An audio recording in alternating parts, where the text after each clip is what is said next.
Are we all excited po ngayong linggo? Nakakatuwa no kasi minsan lang sa isang taon na kung saan tayo ay magtitipon-tipon upang magpuri sa Panginoon. Amen? Nang umagang-umaga. Di po ba? Kaya po this moment, habang tayo po ay nagpe-prepare ng ating hearts, no po, let us focus ourselves po sa pagpupuri sa Panginoon by giving our best this morning. Kasi bakit? Ito yung isang napakagandang gawin tuwing tayo gigising sa umaga, ang magpuri sa Panginoon. Sa mga walang tulog, ito rin yung mga pinakamasayang gawin ngayong umaga to start the morning para tayo magpuri sa Panginoon. Because this is celebration na kung saan tinitingnan po natin yung muling pagkabuhay ng Panginoon. Amen? So, ang sabi ng Panginoon, rejoice in the Lord always. Ang tanong po, tayo po ba'y masaya? Tingnan nga po natin yung ngiti ng mga katabi natin. Pakitanong kung masaya siya. So, mga kapatid, church, are we excited this morning to praise the Lord? Can we shout hallelujah? Praise the Lord! Let's say, 1, 2, 3, rejoice in the Lord always. And again I say, rejoice in the Lord always. And again I say, rejoice. 1, 2, 3.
beauty of the Lord cannot be described. It's just one lifetime. Look at the sun, through the sea. Look at your grace, it covers me. I know, yes, I know how much you save me. I can't stop praising your name. I can't stop praising your name. I can't stop praising your name. I can't stop. And I want you to know, yes, I want you to know. Oh, yes, and I want you to know, yes, I want you to know.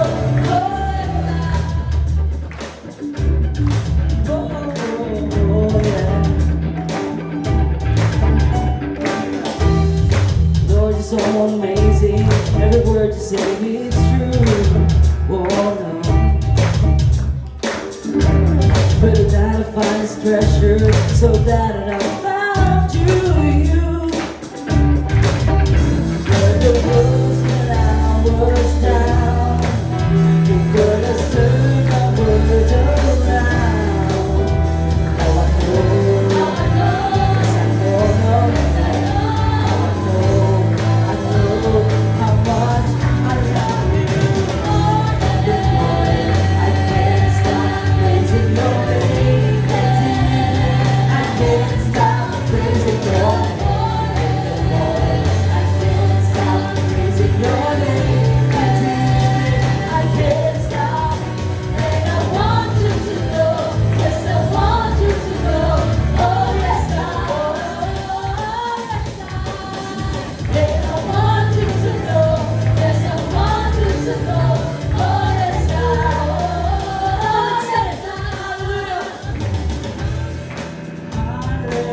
Hallelujah, we praise your name, we praise your name. Hallelujah, we praise your name, we praise your name. Sing hallelujah.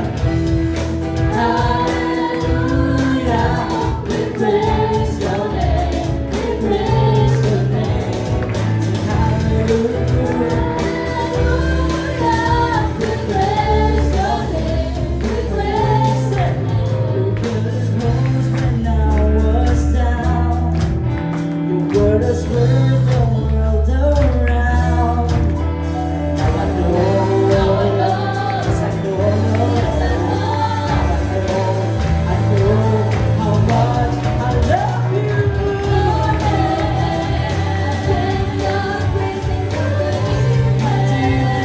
I can't stop praising your name.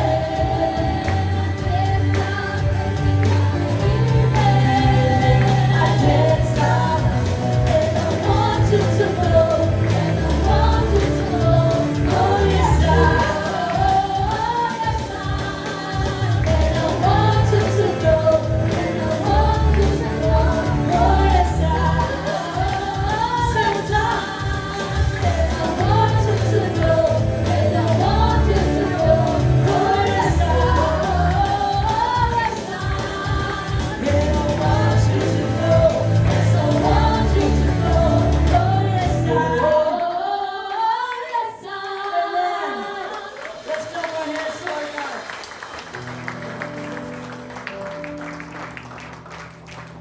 Napakasarap magpuri sa Panginoon, amen. To express our gratitude, our thanksgiving, hindi lamang sa buhay na binigay niya ngayon sa atin, kundi for His faithfulness and love all throughout sa ating buhay.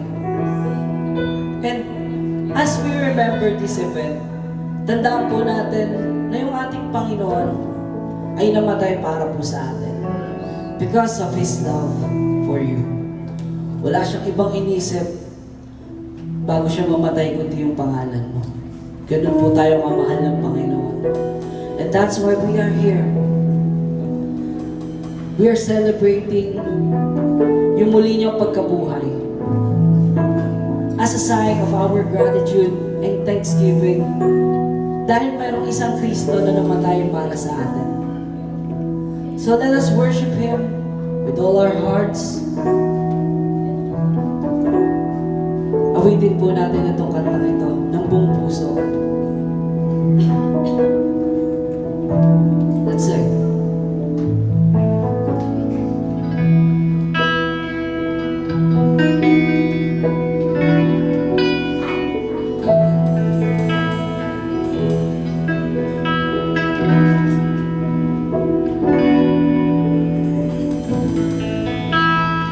Light of the world, you step down into darkness. Open my eyes, let me see beauty that made this heart adore you. Hope of a life spent with you. Sing, here I am. Here I am to worship. Here I am to bow down. Here I am to say that you're my God. You're altogether lovely, altogether worthy, altogether wonderful to me.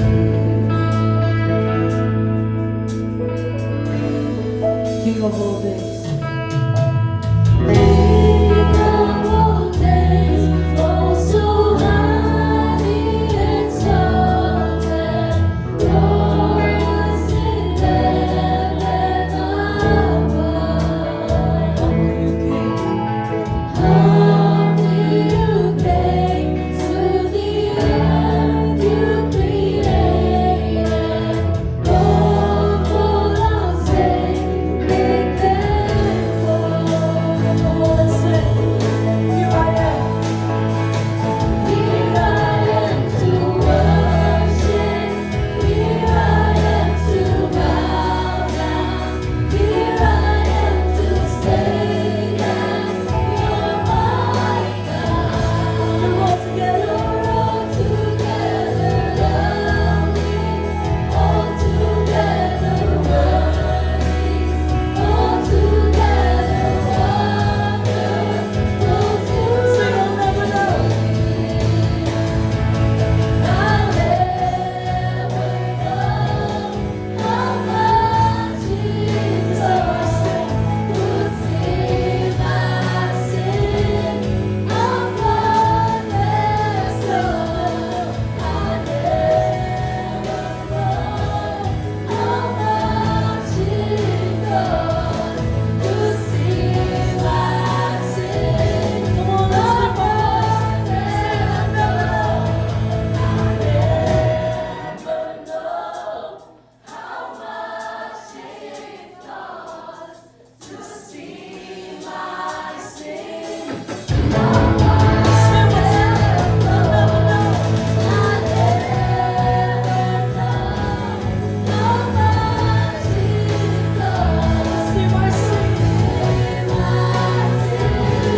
upon His throne. Let's continue to worship the Lord. Come on, let's sing.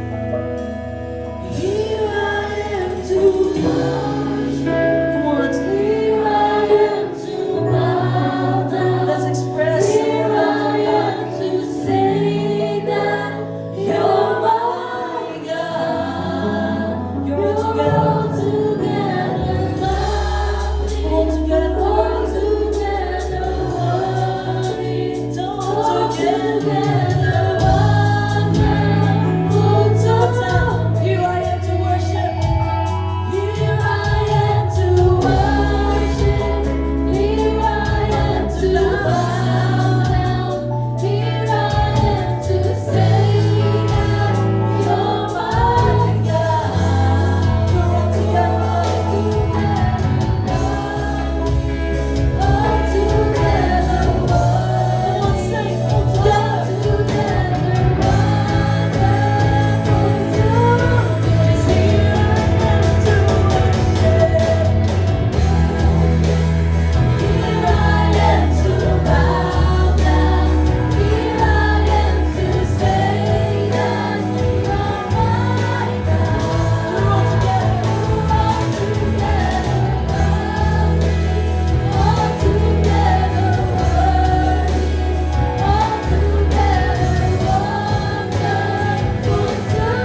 Hallelujah.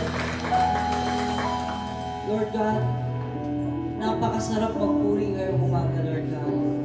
Napakasarap, Panginoon, i-express, Lord God, ang aming pasasalamat sa iyo. Dahil merong isang ikaw, Lord God. Merong isang Jesus na namatay para sa amin, Panginoon. Na nabuhay muli, Panginoon. As a sign, Panginoon, that you are victorious, Panginoon. You overcome the grave, Panginoon. Ganon ka makapangyarihan, Panginoon. You are powerful, Father. You deserve all the praises and glory, Panginoon. Lahat ay aming ibibigay. Lahat ng meron kami, Panginoon, ay aming ibibigay. We are willing to give you, Panginoon, our strength, our worship, Panginoon, because you deserve it, Panginoon. Because you are the King of Kings and Lord of Lords, Panginoon. And we will never stop appreciating you, Panginoon. We will never stop, Panginoon, na papurihan ka, Panginoon. Because you deserve all the praises and all the glory, Panginoon. For you are great, Panginoon. You are the Savior, Panginoon. Ligtas mo kaming lahat. Thank you for your love, Panginoon. Na na-experience namin, Panginoon. Thank you, Lord God. For every blessings, Panginoon, na binigay mo. Thank you, Panginoon, sa buhay na to, Lord God, na muli mong pinahiram, Lord God, to worship your name, Panginoon. Kaya, Panginoon, itong buhay na meron kami, patuloy namin itong gagamitin, Panginoon, upang mapupurihan kayo, Panginoon. We thank you, Lord God, for this morning. In the name of Jesus, amen and amen. Palakpakan natin ang ating Panginoon.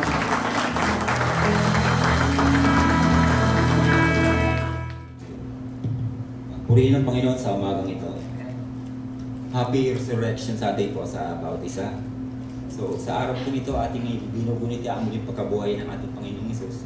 At dahil po sa kanyang muling pagkabuhay, nagkaroon tayo ng pag-asa na ang bawat mananampalataya na nagtitiwala sa ating Panginoong Hesus, bawat mamamatay ay muling mabubuhay. Kaya minsan pa po tayo po ay dadako sa pag-alaala ng banal na hapunan.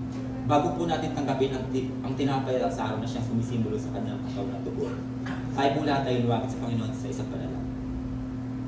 O dakilang Diyos na makapangyarihan sa lahat, Panginoon, kami po ay nagpapasalamat sa iyo, Panginoon, sa umagang ito, O Lord. Minsan pa, kami po, Panginoon, ay binigay niyo ng buhay, panibagong araw, panibagong pag-asa, O Lord. Pagkat kayo, Panginoon, ay lagi natin kasama, O Lord. Panginoon, sa oras na ito, O Lord, dahil sa iyong kabutihan, kami po, Panginoon, ay narito, O Lord, na iyong niloob na muli magkasama-sama upang mag-alin ng pagsamba at papuri sa iyong dakilang pangalan. Napakabuti niyo po, Panginoon, na sa kabila ng aming mga pagkukulang, mga pagkakasala, patuloy kayo, Panginoon, nagiging tapat sa amin, O Lord.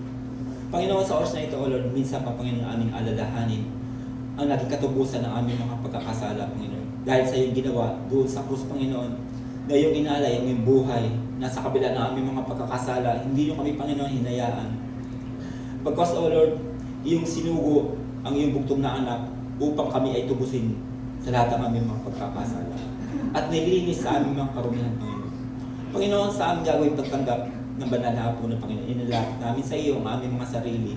Alam namin, Panginoon, kami po, Panginoon, ay walang maililihim sa iyo, O Lord. Lahat ng aming mga ginawa, maging ang aming mga inisip, at mga nasabi sa aming kapwa, Panginoon, ay minsan kami po, Panginoon, ay nakapalabag sa iyong kalooban, O Lord. Kahit sa oras na ito, Panginoon, bago natin tanggapin ang tinapay at ang saro, kami po, Panginoon, ay lumalapit sa iyo, O Lord, at humihingi ng kapatawaran, Panginoon, upang sa aming gagawin pagtanggap at sa aming pakikibahagi, Panginoon, kami po, Panginoon, ay maging karapat-dapat, O Lord, at tanggapin ang tinapay na ito, Panginoon. At isipin namin, Panginoon, na kung paano ka naghirap para lang sa aming Panginoon. Napakabuti niyo po, Panginoon. Kahit sa oras na ito, Panginoon, patawarin niyo kami, Panginoon, at gawin niyo kami karapat-dapat na makaibahagi sa gawain ito, O Lord. Binabalik kami sa iyo ang aming walang ibang papuri at salamat sa tanging pangalan ng Panginoong Hesus. Amen. Tingnan po natin ang sabi ng Aklat ng Marcos chapter 14 verse 22 hanggang sa sumusunod. Narito po ang sinasabi. Habang kumakain sila, si Jesus ay dumampot ng tinapay at nagpasalamat sa Diyos. Pagkatapos kanyang pinaghati-hati ang tinapay at iniabot sa mga alagad, sinabi niya, kunin ninyo ito ang aking katawan, at ipukanin ang tinapay.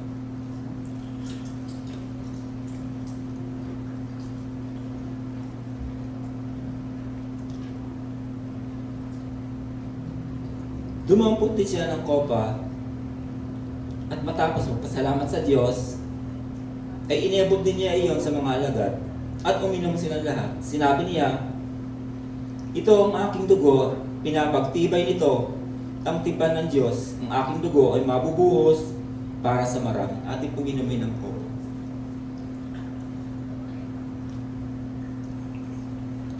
Tandaan ninyo, hindi na ako muling iinom pa ng katas ng ubas hanggang sa araw na inumin kong panibago sa kaharian ng Diyos. Purihin ang pinapala kanyang. Good morning. Magandang umaga sa inyong lahat. Maganda ba talaga yung umaga natin? Yes. Isang palakpak nga dyan para kay Diyos. Medyo nakakapag madaling araw, no? Umaga. Pero it's very lucky for us, no? Dahil ang Diyos ay, sabi nga, nabuhay ulit. Kasi kung hindi, yung ginagawa natin ito is in vain. No? Wala tayong, parang walang kapararakan yung ginagawa natin. But, we are so blessed dahil yung Diyos natin ay Diyos na buhay. Kaya dapat tayo ay maging isang buhay, lively, sabi nga. Okay, dadako tayo sa pagkakaloob. Pero siguro, before that, meron lang akong isang maiksing kwento na I'm sure lahat tayo naka-experience na to. So, meron daw isang tricycle driver na syempre, pumapasada siya everyday, and then yung kinikita niya is depende doon sa takbo ng araw na yon. Halimbawa, kung merong maraming pasahero, malaki yung kita niya. Meron siyang isang kasamahan na lagi niyang nakakasalubong sa kalsada. Nagbabatian sila. And then one time, nung bumiyahe siya, hindi niya to nakita. So nagtaka siya, ilang araw lumipas, hindi niya nakikita. Then nabalitaan niya na lang na hindi siya makabiyahe kasi yung anak niya is may sakit. Ngayon, nangangailangan ng malaking halaga para doon sa pagpapagamot.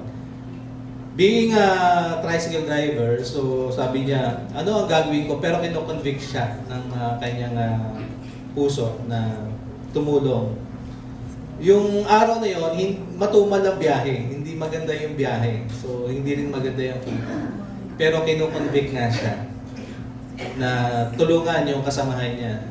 So, marami siyang iniisip. Marami siyang iniisip na tutulong ba ako?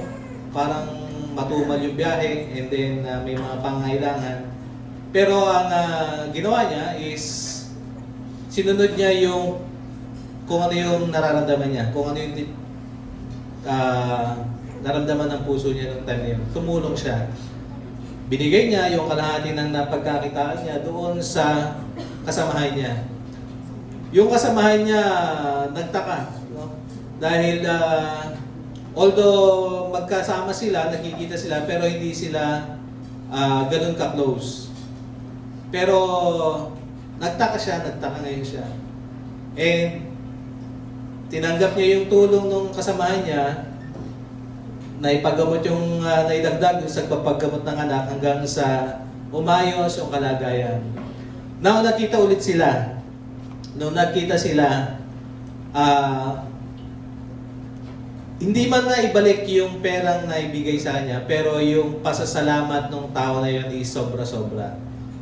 So, yun ang magandang, sabi niya, yun ang pinaka magandang blessing na na-receive niya. Yung feeling na nakatulong siya nang hindi niya inaakala, and yung feeling na na-receive niya yung pagpapasalamat ng isang tao. And then after nun, dumating yung lumipas yung mga araw, naging maganda yung kita niya, At hindi lang isa yung tricycle na binabiyahe niya, kundi naging operator pa siya ng tricycle. So, yung blessing na yon, sabi niya, salamat o Lord God dahil hindi mo hinayaan yung state of condition ko nung time na yon ay nag-hinder sa pagtulong sa kapwa. Dahil kung yun lang ang pagbabasihan niya, yung state of condition niya nung araw na yon, hindi siya tutulong kasi kapos din siya. So mga kapatid, ganun din yung itinuturo sa atin. So tingnan natin doon sa Deuteronomy 15:10. Kung may pa-flash po natin. Basahin po natin dito sa NIV version. Sabi, give generously to them and do so without grudging heart. Then because of this, Lord, your God will bless you in all your work and in everything you put your hand to. So mga kapatid, sabi dito, huwag nating hayaan yung state natin ngayon, yung condition natin ngayon is maghinder doon sa puso natin gustong magkaloob, gustong magbigay. Kasi ang Diyos, sabi nga, ang giving, it's not a matter of the amount na ibibigay natin sa Kanya. It is the matter of how we are trusting Him doon sa buhay natin. So, and also doon sa Corinthians, diba sabi, pagka nagbibigay tayo, kailangan tayo ay maging masaya. Masaya po ba tayo? Parang malungkot tayo eh. Hindi naman malungkot yung story eh. Masaya yung story eh. No? So, ayan. Let's give generously, sabi nga, and lahat ng ginagawa natin, pagpapalain ng Diyos. And I am a living testimony for that. No? So, yung kung ano yung dikta ng puso natin at this time, at this moment in time, let's give it to the Lord. Let's come to the Lord in prayer. Yes, so Lord God. Ama naming Diyos na makapangyarihan sa lahat, Ama, pinupuri ka po namin, sinasamba ka po namin, O Lord God. Maraming pong salamat, Panginoon, sa pagpapala mo po sa amin, O Lord God.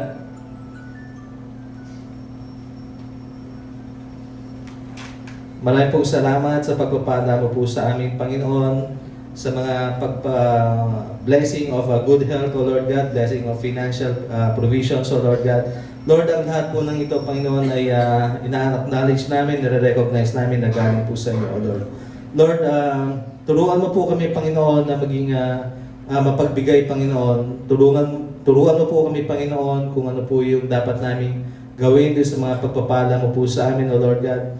Lord, alam mo po yung aming condition, Panginoon. Alam mo po yung aming kalagayan, O Lord God.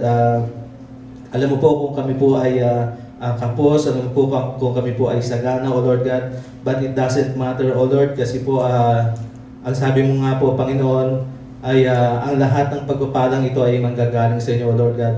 We just have to trust you, Panginoon, dun po sa aming buhay, Panginoon, na habang po kami ay buhay, Panginoon, at ikaw ay nandiyan dyan, hindi mo po kami iiwanan, O Lord. Maraming pong salamat at dalayan ko po, O God, na ang aming pong mga kaloob, Panginoon, ay magamit, Panginoon, ng patuloy upang ang inyong pong mga salita ay mas lalo pa pong malaman ng ibang tao, Panginoon, dito sa lugar na ito at bagkus sa higit sa lahat, Panginoon, sa ang dako, Panginoon, ng lugar, O Lord God, ang inyong pong salita ay lumaganap, O God. Muli, Panginoon, maraming pong salamat sa inyo pong pagpapala sa aming buhay. Maraming pong salamat. Ito po ang aming dalangin sa pangalan ng Jesus. Amen.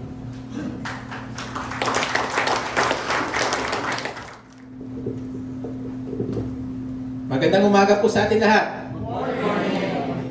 Napagpala po ba tayo sa testimony ni Brother Joseph po? So, kita po natin paano gumalaw po si Lord sa buhay po ng ating kapatid po. Ngayong umaga po ito, pagpapatuloy po natin yung series po natin. Ang series po natin for the month of April is about Unstoppable Hope po. Resurrection month po. And this April po, tayo magpo-focus po sa hope or pag-asa po. So, this week, we will be talking about that hope that lives again. Pero bago tayo magsimula po, tayo po muna ay manalangin po.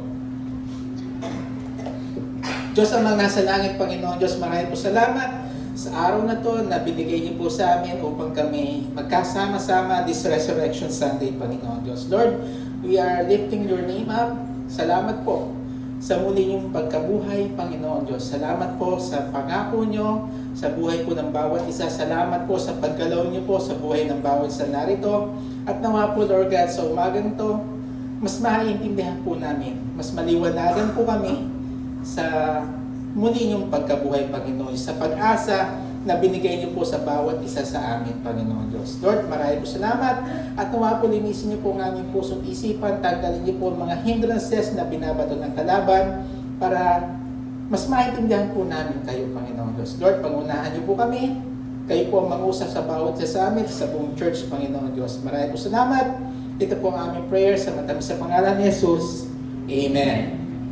So this morning is about hope or pag-asa po. Ang teksto po natin ngayon is makikita po natin sa 1 Peter chapter 1 verses 3 to 5. Nakalagay po dyan, Praise be to the God and Father of our Lord Jesus Christ. In His great mercy, He has given us new birth into a living hope through the resurrection of our Lord Jesus Christ from the dead, and into an inheritance that can never perish, spoil, or fade.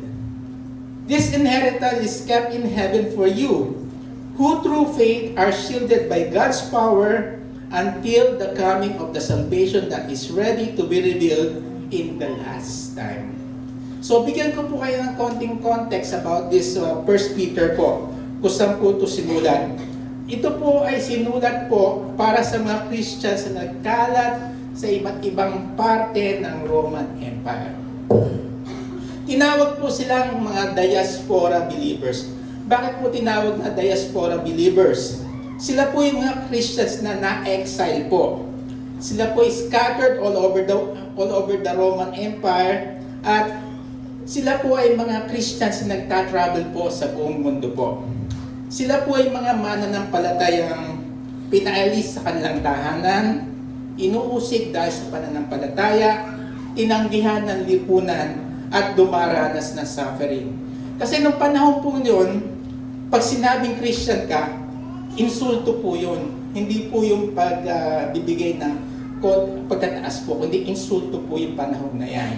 Kasi po ang mga Kristiyano ng panahon na yun ay tinuturing na mga rebelde po, mga troublemakers, mga kakaiba po. At ang result, nawawala sila ng social acceptance. Kahit naman po ngayon, di po ba? Pag sinabing Christian, sabi ni Brother Joseph, sinasabihan na hindi maganda. Pero katulad ng ginawa ni Brother Joseph, hindi na pinatulang po. Si Lord na po ang bahala sa kanila. So nararanasan pa rin po natin yung ganun, na tayo'y pagtatawanan, iiwasan, lalo na pag yung iniimbita, di ba, Brother Joseph? Pag sinabi mo nagkain na, hindi ka pupunta. So, ganun po ang ginagawa sa atin, iniiwasan po tayo. Kasi masakit mong isipin, ang mundo hindi pa ready thoroughly sa pag-accept sa ating Panginoon. Kasi masyado pang kapit ang mga tao dito sa mundo. Pero this morning po, pag-uusapan po natin ang pag-asa po na nakikita po natin sa Panginoong Hesus po. Kung mapapansin po nyo sa teksto po natin, sa halip na mag-focus sa kanilang mga suffering, ang mga Kristiyano po, tinuro ni Peter ang isang bagay po. Their future hope is in Christ. Na kay Kristo po ang pag-asa po. At doon nagsimula ang kanya sulat, iba mapapansin nyo, Praise be to the God and Father of our Lord Jesus Christ. Sila po ay nagsasuffer, pinapahirapan, iniiwasan. Sa madali salita po, sabi dito, kahit may suffering, may dahilan pa rin para magpuris sa Diyos. Bakit po? Dahil may living hope po tayo sa ating Panginoong Hesus po natin. Kasi sa buhay po natin, maraming pagkakataon na nawawalan tayo ng pag-asa. May mga tao na nawalan ng trabaho, na hanggang ngayon naghahanap pa rin ng trabaho, pero wala pa rin po. May mga pamilya na dumadaan sa matinding problema. May puso ng mga nasaktan at nadismaya. Kaya minsan, hindi natin maiiwasan po, mapatanong po tayo, may pag-asa pa ba? Ilang beses na po tayo napatanong ng ganun, may pag-asa pa ba? Napatanong na po ba sa sarili natin sa lalim ng problema po natin? Natatanong natin, Lord, may pag-asa pa ba ako? May pag-asa pa ba ang sitwasyon ko? Ngayong umaga po ito, titingnan natin ang hope natin. Saan ba naka-anchor ang hope po natin? Ang magandang balita po sa Ebanghelyo ay ganito po. Ang pag-asa ng Kristiyano ay hindi patay na pag-asa po. Ito ay living hope, buhay na pag-asa po. Ngayong umaga po ito, meron tayong 4 na points sa pag-uusapan po tungkol about sa hope or sa pag-asa po natin na meron tayo as a Christian po. Unang-una po, our hope is alive because Jesus is alive. Amen? Sabi sa 1 Peter 1:3, He has given us a new birth into a living hope through the resurrection of Jesus Christ from the dead. Ang pag-asa po kasi ng mundo, madalas dead hope. Yung pang narito lang, temporal lang po, sa lupang pag-asa lamang po. Isang uri ng pag-asa na madaling masira o madaling mawala kasi rooted lang dito sa lupa po ay pag-asang yun.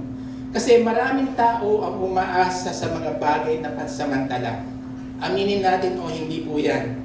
Merong umaasa sa promotion, sa trabaho, pero pag hindi nakuha, wala na. Nawawala na ng pag-asa po. May umaasa sa relasyon, pero kapag nasaktan, nawawala na rin po yung pag-asa.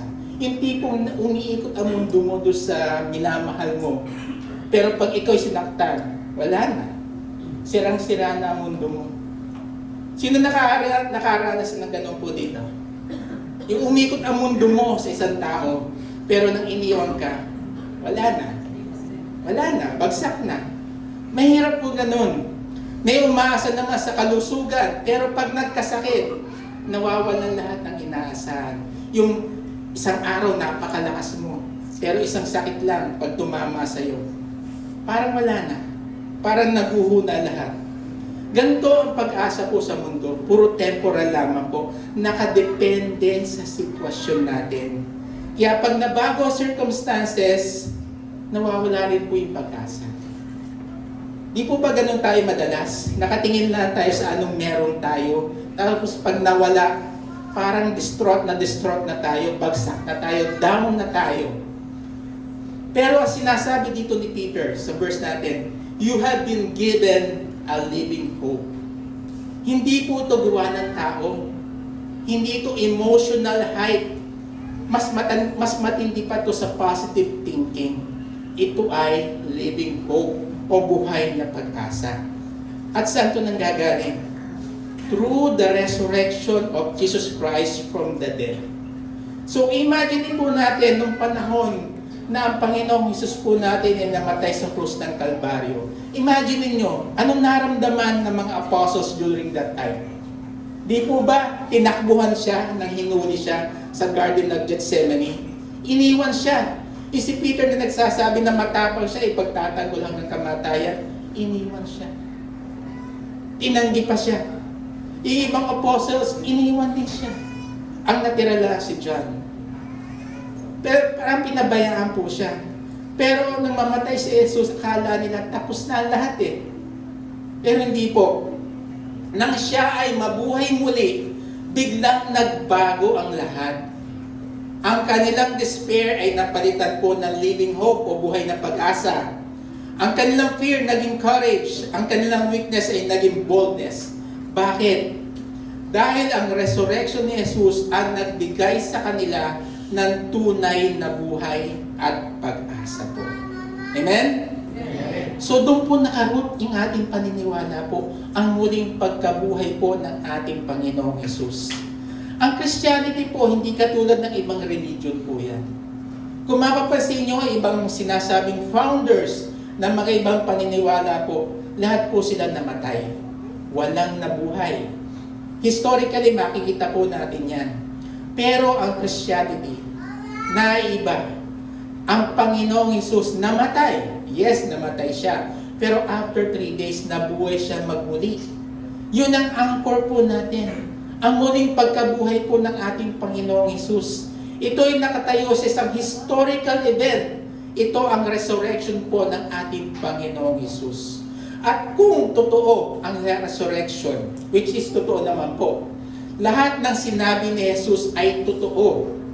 Lahat ng pangako niya ay siguradong mangyayari.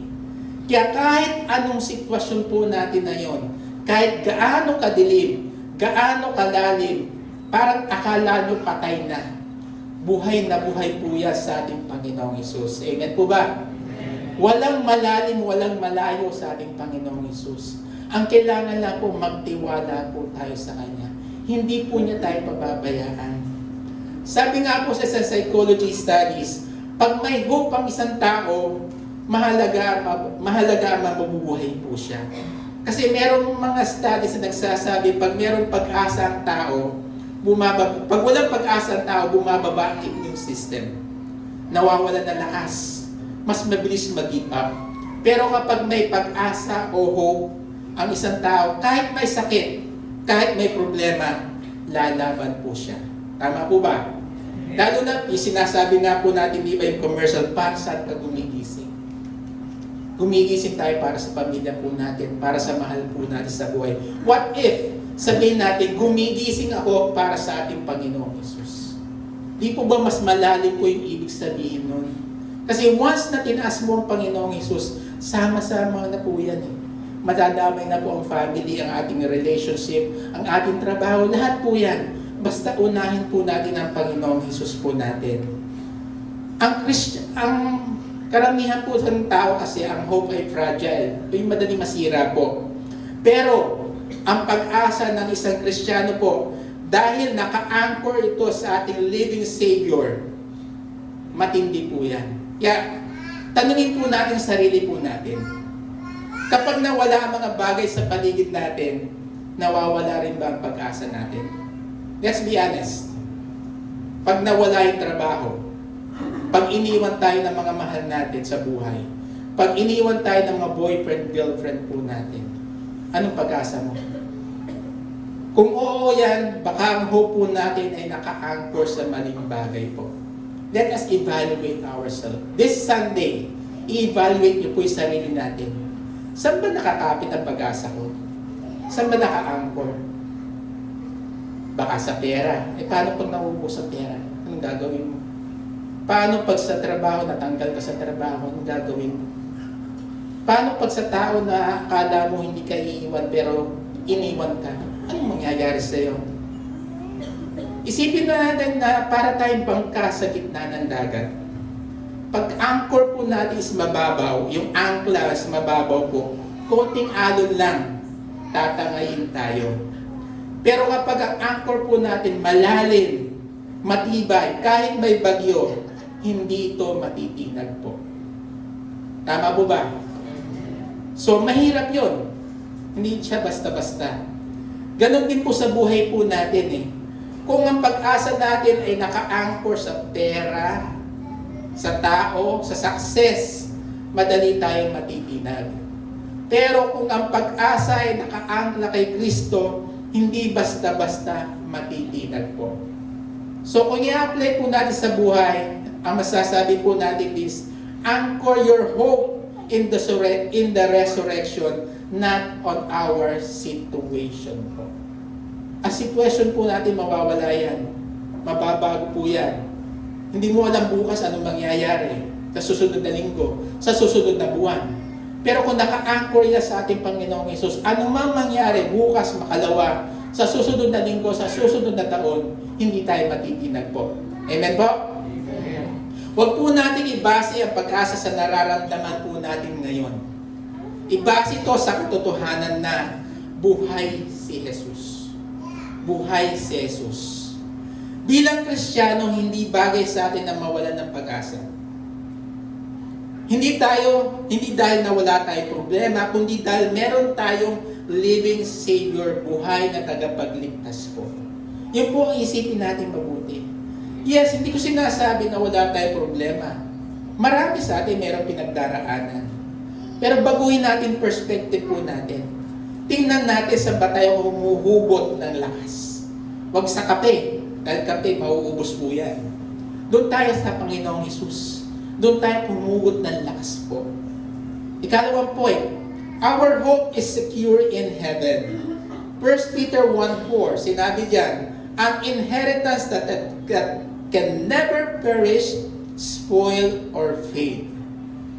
Isa sa mga dahilan kung bakit madaling mawalan ng pag-asa ang tao ay dahil halos lahat ng pinaghuhugutan niyang ng pag-asa ay temporary or pansamantala lamang.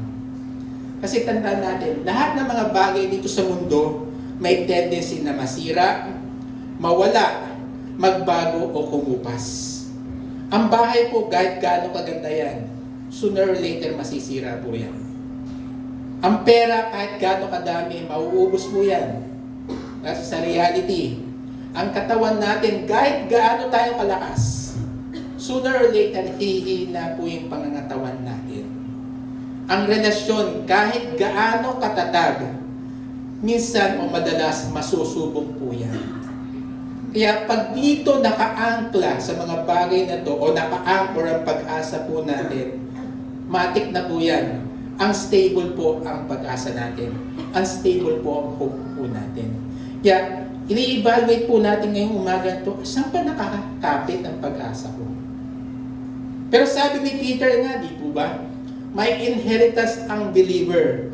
Ang inheritance na to, unang-una, can never perish, hindi nasisira. Can never spoil, hindi nabubulok. Can never fade, hindi kumukupas. Sa original language, ang tatlong salita to ay nagsasabi po ng it is untouched by death, unstained by evil, and unimpaired by time. Sa Tagalog po, hindi to kayang sirain ng kamatayan. Hindi to kayang dungisan ng kasalanan. Hindi to naaapektuhan ng panahon. Kaya mga kapatid, tandaan po natin, lahat ng nasa mundo ay pababa ang direksyon. Pero ang inheritance natin o mamanahin natin kay Kristo, hindi pababa, kundi pataas. Eternal po yan. Yun po ang pupuntahan. Kaya isipin mo lang ang isang tao na buong buhay niya. For example, ang inipon niyang kayamanan, puro panglupa, nag-invest siya ng negosyo, properties at savings. Pero isang araw, nagkaroon ng gera sa Middle East. Nagkaroon ng gera sa Iran. Binomba ng Amerika at Israel ang Iran. Ang layo, di po ba? Pero apektado po tayo. Kung nakaangkla yung foundation ng hope mo sa pera, paano na? Di po ba magkano na halaga ng diesel ngayon? 130, magwa 150 na. Gasolina magtaas din. Kaya, at tulad ngayong may gera, pwedeng halos lahat ng inipon po natin mawawala. Ganon ka-unstable ang earthly wealth po. Kaya ingatan po natin sa natin i-anchor yung paniniwala po natin, yung pag-asa po natin. Yes, wala namang problema kung gusto mong magkaroon ng pera eh. Wala namang problema po doon. Gusto ni Lord, maging prosperous tayo, maging masagana po ang buhay natin. Pero, huwag natin kakalimutan, huwag natin tatanggalin sa picture ang ating Panginoong Hesus po. Isipin natin po ito, may isang inheritance ka na hindi pwedeng manakaw, hindi pwedeng mawala, hindi pwedeng bumaba ang value. At higit sa lahat, hindi nakadepende sa ekonomiya ng mundo. Kasi ang problema nga sa atin po kasi ganito, masyado tayo nakatingin dito tayo sa lupa. Kaya nawawala yung pag-asa po natin. Kaya kung manonood tayo ng balita sa internet, sa TV, sa dyaryo, kung magbabasa tayo, madedepress talaga tayo. Kasi paano pagkakasya mo, minimum wage ka na, tas ang taas-taas ng sahod, taas-taas ang halaga ng gasolina. Di po mahirap pagkasyahin po yun. Kaya kung dito ka nakatingin lang, talagang masisira ang pananaw mo. Pero si Peter po, itinaas ang perspective ng mga believers po. Sabi dito, look beyond this life. Hindi ibig sabihin na ignore natin ang buhay ngayon, ha? Ang ibig sabihin natin po dito ni Peter is, huwag mong gawing ultimate and temporary. Sabi sa Matthew 6:20, store up for yourselves treasures in heaven. Ang sinasabi po dito natin, Panginoon, kung saan mo nilalagay ang treasure mo, doon din mapupunta ang puso mo. Kaya, kung ang investment mo ay puro dito sa lupa, natural lang na matakot ka kapag may mawawala po. Pero kung ang investment po natin nasa langit, kahit may mawala, dito sa lupa, hindi mawawala ang kapayapaan po natin. Don't get me wrong, ha? Minsan po kasi ang ginagawa ng Diyos, pinapayagan po niya mawala po yung mga bagay dito sa mundo. Hindi para tayo ay i-down, kundi para tayo ay gisingin. Hindi po para parusahan po tayo. Pinapaalala niya po sa atin, hindi dito ang tunay mong kayamanan. Hindi dito ang tunay mong kayamanan. Tanungin po natin sarili po natin, ano ang pinanghahawakan ko ngayon? Karir ko ba? Pera? Relasyon? Pangarap? Kapag yan ang nawawala rin ba ang pag-asa natin? Evaluate po natin sarili. This Sunday, we are evaluating saan ba talaga tayo kumakapit. Iikot po tayo doon. Kasi ang tinuturo ng mundo, ang pag-asa natin nasa pagtatrabaho po natin. Yes, that is part. Pero hindi po yan ang whole picture. Part lang po yan. Hindi yan diyan tayo iikot ang mundo. Minsan po kasi yan nangyayari, naranasan ko po, doon sa dati kong trabaho, parang umiikot ang buhay ko sa trabaho. Kahit na po Sabado, Linggo, trabaho pa rin iniisip ko. Minsan to the point, nananaginip ako, trabaho pa rin. Which is nalalaman ng asawa ko dahil may sinasabi ako hindi maganda. Which is hindi po okay yun. Pero umiikot ng mundo ko sa trabaho, which is hindi po dapat. Kasi sooner or later, mawawala po yan eh. Kasi meron ibibigay si Lord na mas maganda para sa iyo. Huwag po natin payagan umikot ang buhay na sa bagay na temporal lamang. Yes, kailangan po. Hindi ko sinasabi hindi kailangan. Pero mas mahalaga po unahin natin ang Panginoon.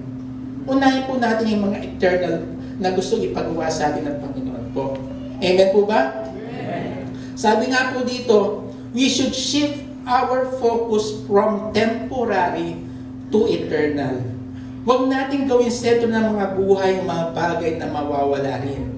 Invest in things that is eternal, that have eternal value. At unang-una, relasyon po natin sa Diyos. Ikalawa, paglilingkod, pag-share ng gospel, paghubog ng isang tao, yun po yung discipleship. Ito ang mga bagay na dadalhin natin hanggang eternity. We should learn to hold earthly things loosely. Huwag natin kapitan masyado yung trabaho natin, yung negosyo natin. Kapitan natin si Lord. Si Lord ang magpo-provide ng lahat ng pangangailangan natin. Siya magdadala ng customers sa atin. Siya magdadala ng opportunities sa atin. Hindi po yung trabaho. Trabaho is part lang. Hindi masama ang magkaroon, pero mali pag nadong nakaangkla ang puso po natin. Mga kapatid, kung ang pag-asa natin nasa lupa, lagi tayong matatakot mawalan. Pero kung ang pag-asa natin nasa langit, kahit mawalan tayo dito, panalo pa rin tayo kay Lord. Amen? Amen. Third point, our hope is guarded by God. Sabi sa 1 Peter 1:5, who through faith are shielded by God's power. Kung mapapasin nyo sa second point natin, sinasabi ang secured ang inheritance po natin. Ito naman third point po natin, kino-comfort pa po tayo dahil tayo mismo ay secured din po. Hindi lang ang future natin ang iniingatan ni Lord. Tayo mismo, binabantayan niya ngayon. Sabi nga ni Peter, you are shielded by God's power. Hindi lang inheritance ang secured. Tayo mismo, mga anak po niya, binabantayan ng kapangyarihan ng Diyos.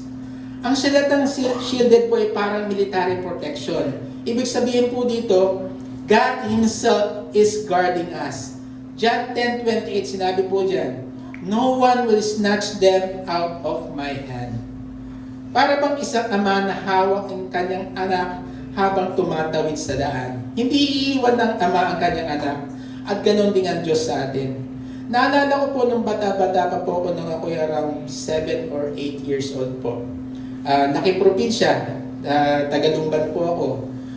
Tuwan-tuwa po kami pag kami ay dadalhin sa Manila ng aming tatay at nanay po. At unang po napuntahan doon yung Harrison Plaza. Kung alam niyo po yun, matanda na kayo. Yung Harrison Plaza. Umamin na kayo. Kung tambayan niya naman nag-aaral sa Manila during that time, nawala na po yun. So, nung una po pumunta kami sa Harrison Plaza, dahil batang probinsya nga po ako, so sumakay kami sa escalator, takot na takot na ako. Siyempre, batang-bata ka, tapos makita niyo hagdanang gumagalaw. Nakakatakot yun. Yan yung nangyari po doon. Napaakap po ako sa tatay ko. Nagtakot na takot nga po ako, hindi ko paano maakbang eh. Kasi baka maikot, baka madapa. So napaakap pa po sa tatay ko. Which is inakap din po ako ng tatay ko hanggang makarating po kami sa dulo, sa taas ng escalator po. So ganun din po tayo. Kumapit po tayo kay Lord. Huwag tayong masyado kumapit sa panlutong bagay-bagay po. Kay Lord po tayong umawak. Sa kamay po niya tayo umawak. Umakap po tayo sa Kanya. Hindi niya tayo pagtataguyan. Para mga magulang din po natin, pag yung mga anak natin humawak sa kamay natin, hindi natin bibitawan yan. Aakapin natin yan. O protektahan natin yan. Ganun din po si Lord sa buhay natin. Kumapit po tayo sa Kanya. Kasi may mga panahon sa buhay po natin, manghihina tayo. Tao lamang tayo eh. Napapagod, nadadapa, nagdududa tayo. Yan po reality ng buhay. At totoo lang, minsan pakiramdam natin, Lord, parang bibitaw na ako. Napapatanong tayo yan eh. Lalo yung pag matagal ka na nananalangin ng trabaho, pero after how many months, wala pa rin. Lord, ano ba? Meron ka maplano sa buhay ko. Lord, bibitaw na ako. Pero sa mga sandaling yon, sinasabi ng Diyos sa atin, anak, hindi ako bibitaw sa iyo. Secured tayo kay Lord. Isipin na natin yung barko sa gitna ng malakas na bagyo. Malalaki ang alon, malakas ang hangin, delikado sitwasyon. Pero kung ang barko is nasa loob na secured na harbor, kahit malakas ang bagyo, hindi basta-basta ito masisira. Ganon din tayo kay Lord. Sa buhay po natin, maraming bagyo tayong daraanan. Maraming problema, sakit, pagsubok o pagkawala. Pero kung ikaw ay nasa ilalim ng protection ni Lord, hindi tayo mawawasak. Amen po? Amen. So niliwanagin ko lang ha, hindi sinasabi sa verse na to na walang trials, walang sufferings o walang struggles. Meron. Magkakaiba tayo ng struggles na inaharap. Maring struggle ko maliit para sa iyo. Ang struggle mo maliit para sa akin. Pero meron tayong pinagdaraanan po mga problema. Tanggapin po natin yan. Kasi nasa broken world po tayo.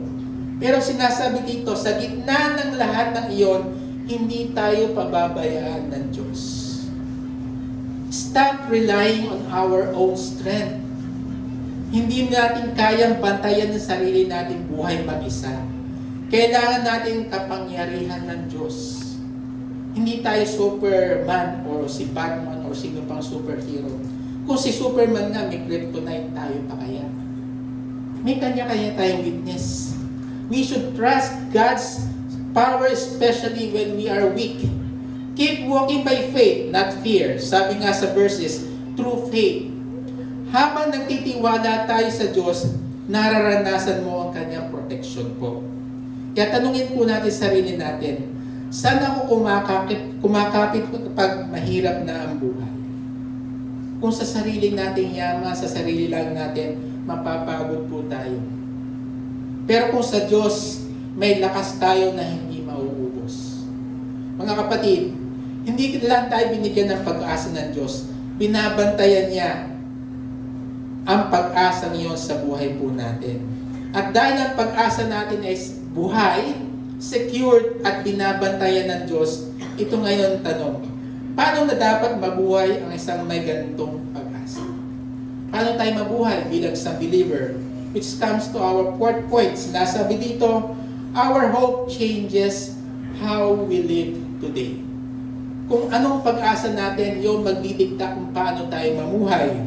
Ang living hope na sinasabi natin ay hindi lang tungkol sa future. Hindi lang ito para sa balang araw natin sa langit, sa afterlife o pagdating ni Lord. Ang living hope na sinasabi po natin ay may epekto po ngayon.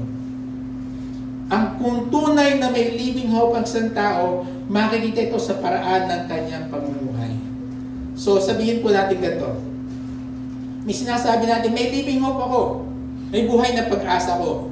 Pero ang buhay mo na ay puno ng takot, puno ng reklamo, puno ng kawalan ng direksyon. Living hope pa po ba meron tayo? Marinig po natin, sabi, Kristiyano ako, naniniwala ako kay Lord, pero puro reklamo tayo. Tingin natin nabubuhay ba tayo sa living hope? Natatakot tayo, anong mangyayari bukas? Tataas na naman ang presyo ng langis, paano na yung sasakyan ko? Paano ako magbibiyahe? Ubos. Wala na pang boundary. Kristiyano po ba? Ang Kristiyano po hindi nawawalan ng pag-asa. Dahil ang tunay na living hope, nagbabago po ng lifestyle po ng isang tao. Sabi sa Romans 15:13, "May the God of hope fill you with all joy and peace as you trust in Him." So pansinin natin sa verse na to, hindi lang sinasabi na bibigyan tayo ng hope, kundi ng joy, kagalakan, hindi yung kasiyahan. Iba po ang joy sa happiness. Merong peace, merong kapayapaan, merong overflowing life. Kapag may living hope po tayo, hindi ibig sabihin wala ka ng problema. Meron pa tayong problema. Katulad din tayo ng ibang tao, nagkakaproblema po tayo, hindi natin may iwasan po yan. Pero meron po tayong joy, peace, and overflowing life. Ibig sabihin po nito, may kakaiba tayong response sa problema. Iba po ang dating sa atin ng problema. Meron po 3 evidences on the living hope is buhay po sa buhay ng isang believer. Una-una po, we have courage in trials. Tapang sa gitna ng pagsubok po. Ang taong may living hope ay hindi agad sumusuko. Yes, nasasaktan tayo. Normal yan. Yes, nahihirapan tayo. Pero hindi tayo nag-give up. Hindi tayo sumusuko. Bakit? Dahil alam natin, hindi dito nagtatapos ang kwento natin. Habang may buhay po, may pag-asa po tayo. For example po, isang marathon runner. Ang marathon po usually nagre-range from 5 kilometers, 10 kilometers, 21 up to 42 kilometers po. Malayo po siya, hindi to basta-basta. Ang marathon runner napapagod po. Pero ang kanyang iniisip po, yung finish line po. Ano ang pupuntahan niya? Kahit pagod na siya, tatakbo pa rin po siya. Tayo as a Kristiyano, ganon din po tayo. Saan po ba nakafocus ang paningin natin? Sa ating hawak-hawak ngayon? O yung pangako po ng ating Panginoong Hesus? Kung doon tayo nakafocus sa finish line na which makasama po ang ating Panginoong Hesus, anumang problema na haharapin natin, yes, mapapagod, madadapa, pero wag tayo, kahit madapa tayo, wag tayo magpag-alubog po. Tumayo tayo, tumakbo ulit tayo. Dahil ang perspective natin, kay Lord po tayo. Yun po tayo nakafocus. At anong mangyari, kay Lord po tayo. Dahil may pangako siya na buhay na maganda para sa bawat isa po sa atin. Huwag tayo maiinggit sa katabi po natin. Iba po ang plano ni Lord sa inyo at sa Kanya at sa akin po. Tailored fit, custom made ang plano po ni Lord sa bawat isa sa atin. Huwag natin ikukumpara. Kasi pag kinumpare po natin yung plano ni Lord sa ibang tao sa atin, madidisappoint tayo. Mag-focus tayo sa sarili po natin, ano ba ang nilalakaran ko para kay Lord. Doon tayo tumingin. Iba ang plano ni Lord sa bawat isa po sa atin. Kung meron tayo pinagdadaanan na problema ngayon, huwag mo sabihin tapos na. Ang sabihin, hindi pa tapos dahil may plano pa ang Diyos. Tandaan po natin, hindi pa tapos dahil may plano pa ang Diyos. Ikalawa, there is joy in the midst of problem. Kagalakan sa gitna ng problema. Itong kakaiba po sa Kristiyano kasi, pwede tayong umiyak pag nasasaktan tayo. Pero may joy pa rin sa loob. Hindi fake ang happiness po natin, kundi deep joy dahil galing po yung kay Lord. Para po yung sa gitna ng dilim, habang naglalakad ka sa dilim, may hawak kang ilaw, hindi ka kakabahan dahil hawak mo yung ilaw. Ang ilaw po yung nagre-represent ng pananampalataya po natin. Kahit gaano kadilim ang nilalakaran po natin, dahil may ilaw tayong hawak, alam natin kung saan tayo dadaan. Alam natin yung tatahakin po natin. Pero kung walang ilaw yan, wala si Kristo sa buhay po natin, madilim talaga ang buhay po. Madilim ang buhay pag wala si Kristo. Tandaan po natin yan. Kaya sabi na dito, kahit may problema tayo, matuto tayo magpasalamat. Hindi dahil okay ang sitwasyon, kundi dahil mabuti, tapat at kinakalinga tayo ng Diyos. Third point, there's confidence in our future. Meron tayong kumpiyansa para bukas. Maraming tao ang takot sa future. Takot sa pagkawala, takot sa sakit, takot sa uncertainty. Pero ang believer may living hope. Hindi tayo alipin ng takot. Hindi man natin alam anong mangyayari bukas, pero kung kilala mo ang Panginoong Hesus, meron tayong paghahawakan po. Sabi nga sa isang hymn, you know who holds the future and you know He holds your hands.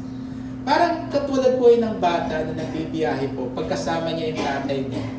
Di po ba pag ang anak natin, kasama natin nagbibiyahe, ang anak natin matutulog ng mahimbing yan? Kasi kasama niya yung tatay niya. Hindi siya kakabahan, baka siya itapon o iligaw. Pero kung kasama po natin, yung magulang po natin, hindi po tayo kinakabahan. Tayo nga mismo, di ba? Pag nagbibiyahe tayo sa bus, natutulog tayo. Kahit hindi mo kilala yung driver, how much more kilala mo ang Panginoong Hesus? Di ba mas kampante tayo? Mas makakapagpahinga tayo ng mabuti. Hindi ko sinasabi ulit na wala tayong problema ang pagdaraanan. Meron. Pero meron tayong kapayapaan dahil alam natin sino nagdadrive ng buhay po natin. Kasi mahirap mag-drive pag ikaw na ang inaantok. Pag pagod ka. Mahirap po yan. Alam ng mga drivers po yan. Pag yung mata mo is kalahating bukas na lang, ang hirap mag-drive po. Nakakatakot.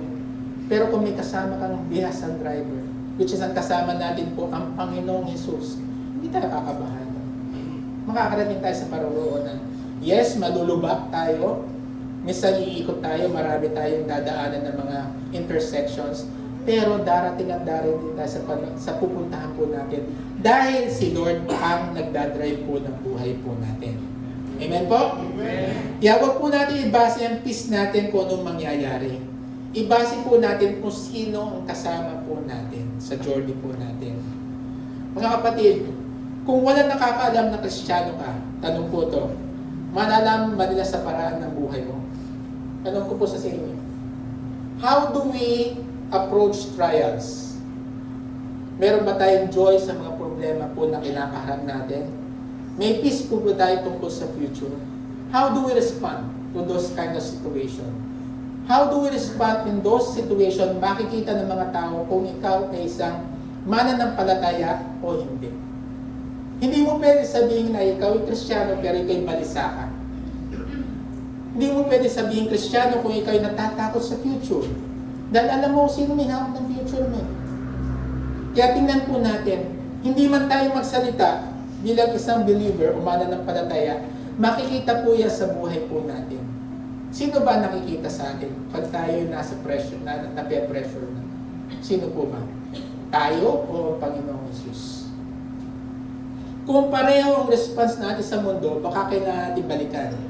Nasaan ba ang living hope natin? So we have to choose faith over fear daily. Hindi po automatic ang courage, pinipili ito araw-araw. We should speak hope, not despair.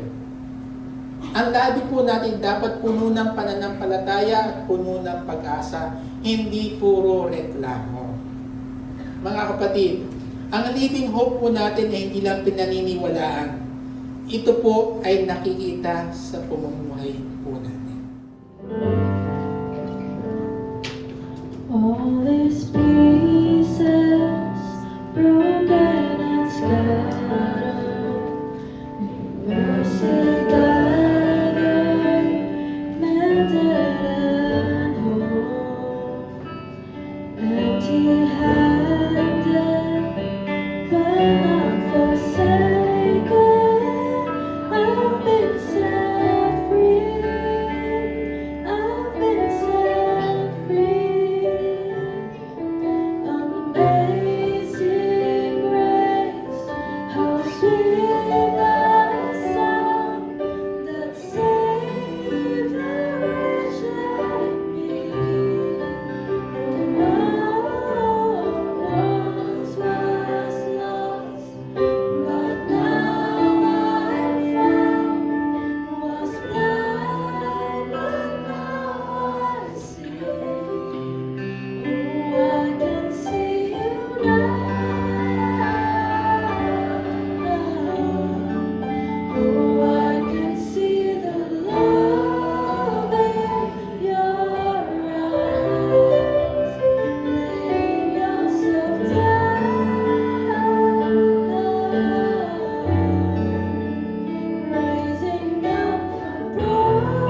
mapagpalang pagsambang ito at naway nabigyan kami ng nabiyayaan ng Panginoon ng pagpapalan ng mula sa inyo. Maraming salamat po sa iyong presensya. Maraming salamat sa mga mensahe na aming natunghayan sa umagang ito. Naway ang aming mga awitan, ang aming pagsasayawan, mga testimony, ang aming mga pagbibigay ng kaloob ay naging kalugod-lugod po at mabangong samyo sa iyong harapan, Panginoon. Maraming salamat po sa pag-ibig at katapatan na ipinawal po sa iyo sa bawat isa. Panginoon, maraming salamat sa mensahe ng pag-asa na tunay, Panginoon, na nabigyan kami ng buhay na pag-asa sa pamamagitan ng muling pagkabuhay ng aming Panginoon. At naway ang mga mensaheng ito ay tumibo sa aming puso't isipan at isabuhay na aming Panginoon at ibahagi sa mga taong hindi pa nakakilala po sa iyo. Kahit gamitin mo kami, Panginoon, sa iyong paglilingkod. Panginoon, pinag-pray din namin ang bawat isa at ganoon din, Panginoon, ang aming church at sa mga gawain na aming pinaglilingkuran. Pagpalain mo ang mga ministry na ito upang kami ay patuloy na lumago at maging dumami pa sa bilang Panginoon at hindi sa bilang kundi ang aming mapagtatag, Panginoon, ang aming pananampalataya po sa iyo. At ganoon din, Panginoon, na we pray for the world we live in, na marami ng kaguluhan, Panginoon, marami ng kasamaan na nangyayari sa mundo na aming kinagagalawan. At hinihiling po namin ang kapayapaan, Panginoon, upang maibsan ang kahirapan ng bawat isa, Panginoon. Batid tayo, Panginoon, na malapit na ang iyong muling pagdating at hinihiling po namin na kami maging handa lagi po, Panginoon, sa pagbabalik mo. Sa pagbabalik na ay Panginoon sa Kristo ay nakahanda kami mag-welcome sa Kanya sa darating na panahon. And we pray also our pastor natin na darating sa malalapit na araw, maybe next week, Panginoon. At pagdating mo siyang ingatan doon sa lugar na kanyang pinag-misyon.